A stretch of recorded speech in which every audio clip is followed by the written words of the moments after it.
How about Oki from Mohkinstsis, Calgary, Alberta. I'm a visitor here. My name's Tara Beagan. I'm Lakapmach, but I do live here now on Nitsitpi, Tsuut'ina, and Stoney Nakoda land, and I'm grateful for that. I'm here to read a little bit of the shortlisted honor beat. Shout out to Sirocco Press, Glenda McFarlane, and the designer of the beautiful art on the cover, Andy Morrow. And that's a photo of Monique Mojica. Honor Beat is a piece that addresses the final passing of a matriarch. And the characters are two sisters whose names are intertwined, Anna Ray and Ray Anna. And then there's Mom, who's simply called Mom throughout the piece. And Mom, while she is medically unconscious, Anna Ray's spirituality allows her to communicate with her. The fourth character is a nurse they call Spanish. He's actually called Nurse Hector, but his nickname is Spanish. And he's the one who the mother has chosen to have a medically assisted death through his help and his professionalism and compassion. So in this scene, Anna and Mom are talking about Anna's task, which is to tell her sister Ray of that her mom has chosen to have a medically assisted death if need be.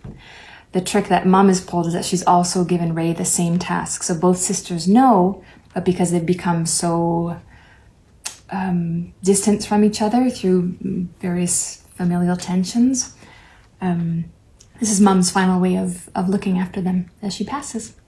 So without further ado, Anna and Mom. I suspect the best way to tell Ray might be to simply hand her the paperwork. Anna. Well, she likes knowing that there's a right way and that things are in order. If it wasn't for you, I'd never believe we were related. You really think the best thing is to give her a stack of papers? It would be easiest. For me. I don't want to have to speak it. Try. Okay. No, try it right now. To you? Sure. Okay. I'll try. Do I pretend you're her or you? Her. Probably more helpful. Okay. Ray. Mom immediately gets the giggles. Sorry. Okay. I know this might upset you, but I hope you understand it's Mom's choice. She's not gonna be laughing, Mom. Come on, help me out. Sorry. Thank you. Ray, this is Mom's choice. This is what she thought would be best for both of us. All of us. Huh? Well, for you two and Ray's girls. Right, nice, okay. This is what she thought would be best for all of us.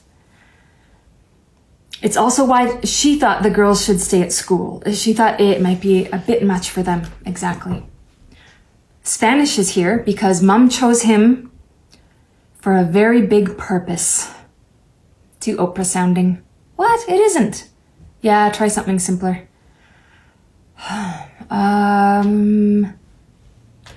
Mom chose him for a very big favor. Favor. Like he's watering my plants while I'm in Vegas. Well, what word would be best? No. Favor's good. Sorry. Keep going.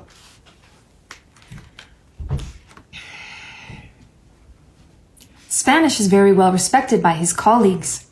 He's an ideal choice for this favor. You're talking like Ray. Well, I thought it might help. Talk like you, from your heart. That's why you're the one telling her. Mom, good thing I asked you to practice. Jeez. Okay, try again. Maybe instead of very big favor, try a important task. I don't want to do this anymore. Practice. You'll hear me when I tell her anyway. Oh, come on, spoil sport. I'm not a spoil sport. You're a Russian judge. They are always hard on our skaters, aren't they? Yeah? Oh, don't pout. I'm not. Come on, what's the matter? Well, you're dying, Mum. There's nobody sticking around who's gonna look after me. Anna, you know how Ray is. Everything's gonna be about her. Even her girls, I bet, will be taking care of her feelings instead of the other way around. It's too much. You have Spanish. Yeah. Imagine how great that's gonna go afterwards. Hey, Nurse Hector, now that you've completed Mom's important task, wanna go to the movies Friday night? He'll be all, yeah, a slasher flick. Very funny. A sleeper hit. Ha ha ha. Come on. I'm funny. A little. Come here. They hold each other for a little while. You'll get by without me. You hardly needed me since you were 4 or 5. That's not true. As soon as I had Rihanna, you shifted into little mama mode, or you wouldn't let me have a puppy. You adored her. You even changed diapers. A whole family of weirdos. Remember when you had that doctor's appointment in grade 2? Ear infection. It was right after Ray's dad passed. I just got out of the hospital, got you girls back. Your arm was still in a sling. They'd put us in that little apartment, as if they stuck us on East Hastings, even way back then. I had my 2 girls on my own for the first time. I knew I had to get everything perfect, that child welfare would be circling like vultures, total vultures, waiting for me to mess up. I reminded you about the appointment over and over so we'd get it right. I just assumed you knew I'd be coming to take you there. Oh, I couldn't hear very well, you know. I had a friggin' ear infection. So you get yourself on a bus downtown and arrive on time, all by yourself. Don't even know how they let you on the bus. Well, I didn't pay fare. I just showed the driver my note. Imagine, you let a little kid on the bus by herself. Probably figured I was some neglected little Indian. As if you had the neatest braids and the whitest little ankle socks. Anyone could see you were loved. I didn't know if you were coming, so I didn't wait to find out. I'd been back for over a week. Or you were back as suddenly as you'd gone.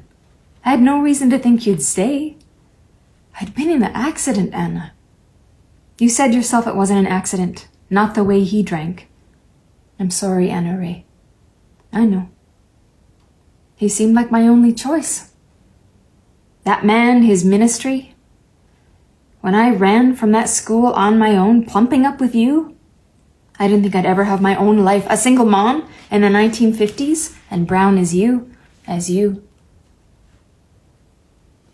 You know, Anna Ray, I think if I had been as brown as you, they wouldn't even have let me try to keep you for myself. They would have taken you when you were born. You're probably right, Mom. But we survived. And it was his flock that looked after you girls when I was laid up in hospital. They were horrible. I'm so sorry. They kept telling us they didn't know if you'd ever recover. And they didn't let us go see you, so I just had no idea. I'm so sorry. The thing about it, Mom, that was so disorienting is that you were always there before. You were the one thing. No matter where we lived or with who, there was always you. So that one night when you didn't come home, every terrible possibility opened up. And it ate me. My trust. I'm sorry, Anna Ray. Thank you. We're here now. We're here now.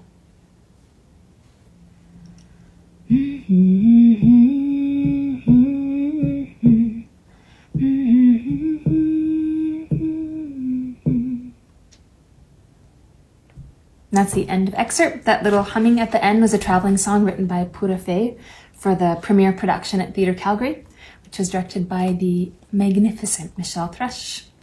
Thank you so much for your time.